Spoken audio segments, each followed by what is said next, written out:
আমি কিন্তু মাত্র ৩,০০০ টাকার চাকরি করতাম। বা আমার বাবার একটা বাইক ছিল, বাইকটা হচ্ছে 18 বাইক, ডায়াং। এত ঝাংড়ি বাইক আমি জন্মেও দেখি নাই। স্টার্ট দিয়ে এখান থেকে যাই 1 কিলো গিয়ে আবার বন্ধ হয়ে যায়, ওখানে গিয়ে আবার এমনে ঝুঁকাই, তেল আছে তাও চলে না। তবুও কোন মতে ঠেলে ঠুলে চালাইছি কয়েক মাস যাব। আচ্ছা, একটা পর্যায়ে গিয়ে এমন একটা অবস্থা হলো আমার পকেটের, যে তেল যে ভরবো বাইকে ওই টাকা আমার পকেটে নাই। তা আব্বাকে বললাম, আব্বা मैं माफ़ी भी मांगता हूँ, दुआ भी मांगता हूँ, আমার দ্বারা এই বাইক আর চলবে না, তোমার বাইক তুমিই রাখো। তা আব্বা বললো, কি করব বাইকটা, আমার পায়ে তো ব্যথা, আমি তো হার্টের রোগী, এটা কি সেল করে দিব?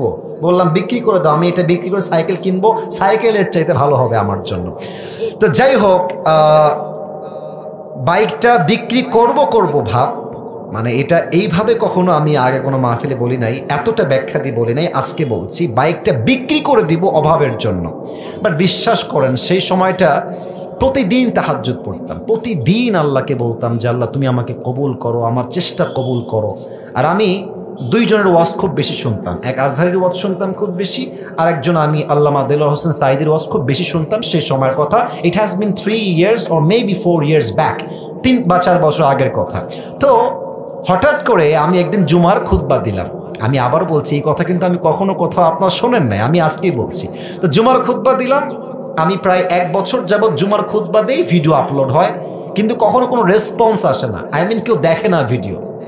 এই 10টা-20টা লাইক পড়ে, 2-1জন কমেন্ট করে মাশাআল্লাহ, আমি তাতেই খুশি, আলহামদুলিল্লাহ, 2-1জন দেখলে আমার জন্য এনাফ বা আমার খুশি কারণ হয়ে যাবে। তো আমার মনে আছে হঠাৎ করে একটা ভিডিও আপলোড হলো আমাকে নিয়ে, মাশাআল্লাহ ভিডিওর টপিক খুব ভালো ছিল, লাখ লাখ রিচ হয়ে গেল, একদিনেই মনে করেন যে 10-20 লাখ মানুষ দেখে ফেললো সেই ওয়াজটা। পরে মিডিয়ার থেকে আমাকে কল দেওয়া হলো যে আপনি জুমা পড়ান কোথায়, আমরা আপনার ভিডিও রেকর্ড করব। তো অনেক বড় একটা মিডিয়া আমাকে বলল যে আপনার ভিডিও একটা আপলোড দিব, আপনি ইনশাআল্লাহ অনেক দূর যাবেন, আপনার জন্য অনেক বেশি কাজ আসবে, আপনি কাজ করতে পারবেন আপনার দাওয়াতি ফিল্ডে।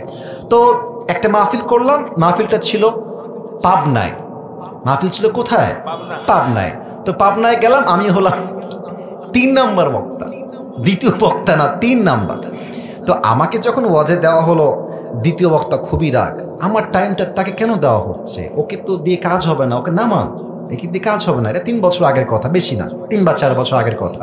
তো আমি ওয়াজ শুরু করলাম, কি বলবো, নিজের কথা বলছি না বা এটা আল্লাহর রহমত বলছি বলতে পারেন। আমি আধা ঘন্টা ওয়াজ করেছি, প্রত্যেকটা যুবক, আমি নেমে গেছি ওরা উঠে গেছে, মানে এই হুজুরকে আমরা ছাড়বো না, নেমে গেলাম। সেটা আপলোড হলো ইউটিউবে। হঠাৎ করে একদিন আমার বাসা ছিল রাজশাহীতে, রাজশাহীর আমাদের মেইন শহরে বাসা, আমার আব্বা জুমার খতিব এবং আমার আব্বা একটা মাদ্রাসার প্রিন্সিপাল। তো আমি বাইপাস দিয়ে যাচ্ছি বাইক নিয়ে, ভাই আমার কাছে কিছুই নাই, বিশ্বাস করে না আছে টাকা, আর আমার 2টা সাদা পাঞ্জাবি ছিল, আর আমি যেই জুমার খুতবা দিতাম, জুব্বা যে পরবো, জুব্বাও ছিল না ভালো। আমার বন্ধু থেকে জুব্বা ধার নিয়ে আসতাম, যে বন্ধু দে, জুব্বাটা পরে মাহফিল করব বা একটু দোয়া করব, এই ওয়াজ হবে, আবার তোকে জুব্বা দিয়ে যাব। তো আমি এই অবস্থায় মাহফিলের জন্য বা রাস্তা দিয়ে হাঁটতেছি। তো হঠাৎ করে আমার কাছে একটা কল আসলো, বললো আপনি কি আবরারুল হক আসিফ বলছেন? এটা অনেক আগের কথা, আমার ক্যারিয়ার কিন্তু শুরু হয় না। বললাম জি ভাইয়া, আমি আবরারুল হক আসিফ বলছি, আপনি কে? তো বললো যে আমি অমুক জেলার থেকে বলছি, আপনার একটা মাহফিলের ডেট লাগবে। শুনে কলিজায় এত শান্তি লাগলো যে আলহামদুলিল্লাহ, আল্লাহ হয়তো আমার রাস্তা খুলতেছে, এই তো রাস্তা আমার খুলে যাচ্ছে। তা আমি একটু ভাব নিলাম, আমার কিন্তু ডেট মেট কিছুই নাই। বললাম ও আচ্ছা, ডেট নিবেন কবে, আমাকে তো দেখতে হবে ভাই। তো বলছে যে ভাই ডেটটা আমরা 2 মাস পরে নিব, যদি আপনি ডেট দেন তাহলে আমরা। ও তো ভাবছে মাশাআল্লাহ মিলিয়ন ভিউ, এ তো অনেক বড় বক্তা হবে রে ভাই। তো আমি একটু ভাবতাম, আমি বললাম ঠিক আছে, আমি ডায়েরি দেখে আপনাকে বলছি। আমার ডায়েরিতে কোনো ডেটই নাই। তো যাই হোক, পরে সে বললো যে ভাই ডেট কি আছে, ডেট কি হবে? আমি নিজেই, আমার তো ডেট লাগবে রে ভাই। আমি কল দিয়ে বললাম ভাই হ্যাঁ অমুক তারিখের ডেট হতে পারে, আপনি কি ডেটটা নেবেন? তো বলছে অবশ্যই নিব। তো বলছে যে ভাই আপনার হাদিয়া কত? আমি তো জীবনে হাদিয়াই নিই না, হাদিয়া কত বলবো। এখন বলছি যে ভাইয়া হাদিয়া আসলে বলা যাবে না, আপনি বলেন যে আপনি আমাকে কত দিবেন। তো আমার বেতন কিন্তু ভাই মাত্র 3,000 টাকা, এবং 3,000 টাকা এত কম আমার জন্য, বাইকের তেল ভরতে আমার 3,000 টাকা শেষ হয়ে যায়, খাবো কি আর পরবো কি। তো আমার ভাই বলছে যে আপনি একটু বললে আমার জন্য খুব ভালো হয়। তো আমি বললাম যে আপনাদের গত বছরে কে আসছিল? বলছে আমাকে একজন বক্তা আসলো। কয় টাকা দিয়েছেন? বলছে 20,000 টাকা দিয়েছি। মনে বলছি 20,000 টাকা, আর ওকে বলছি ভাই এটা কোনো টাকা হইল? আচ্ছা যাই হোক, অনেক কথাবার্তা বলে সে বলল ঠিক আছে আপনাকে আমরা 25,000 টাকা দিব, গাড়ি ভাড়া সব কিছু মিলিয়ে, খাওয়া দাওয়া মিলিয়ে, থাকা সহ 25,000 টাকা আমি আপনাকে দিব। তো বললাম দিব বললেই তো হবে না ভাইজান, আপনাকে তাকে অ্যাডভান্স করতে হবে, না আমি প্রোগ্রামটা কনফার্ম মনে করব কেমন করে।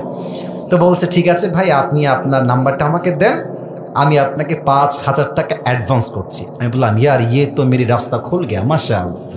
তো বলছে ঠিক আছে আমি আপনাকে দিচ্ছি, নাম্বারটা আমাকে পাঠান। তো নাম্বার দিলাম, 3 দিন কোনো খবর নাই। মনটা আবার খারাপ, জানলা ডেটটা কি তাহলে পাবোই না।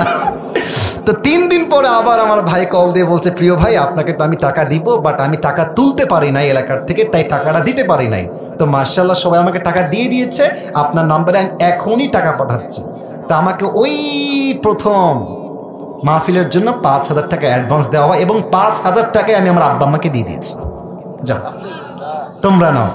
বিশ্বাস করেন ওই যে আমার জার্নি শুরু হলো, আল্লাহু আকবার, কি বলবো। এখন এমন একটা দিন নাই যেই দিন শত শত কল আসে না, আসিফ হুজুরকে লাগবে আপনাদের কি, আমাকে বলে 3 লাখ নিবেন, 2 লাখ নিবেন, 1.5 লাখ নিবেন, কত খালি বলেন না আপনাকে আমরা চাই। আপনি বলবেন হুজুর আপনি এত লম্বা স্টোরি কেন বললেন? 1 ঈমান, 2 হচ্ছে তাকওয়া। এই 2টা থাকলে বান্দার সফলতা কেউ আটকায় রাখতে পারে না, ঠিক কিনা বলে? ওয়ারযুকুহু মিন হাইসু লা ইয়াহতাসিব, তোমার রিজিক আমি এমন জায়গার থেকে দিব তুমি কখনো কল্পনাই করতে পারবে না। আল্লাহু আকবার।